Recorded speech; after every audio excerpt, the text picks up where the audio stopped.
आज मैं आपको अपने घर पर एक गुलाब का प्लांट्स दिखाऊंगी। ये देखिए कितना बड़ा सारा है और फूलों से देखिए कितना लदा हुआ है।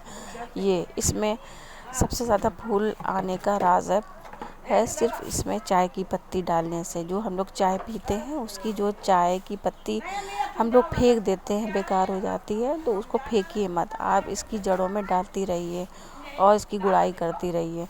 देखिए दिन पे दिन फूल उसमें इतने ज़्यादा फूल आएंगे। और इसकी चाय की पत्ती और भी प्लांट्स में हम लोग यूज़ करते हैं, जैसे एलोवेरा है, और भी प्लांट्स होते हैं। और आप आजमा कर एक बार देखिए कितने ज़्यादा फूलों से लदा हुआ है, नीचे से लेकर ऊपर।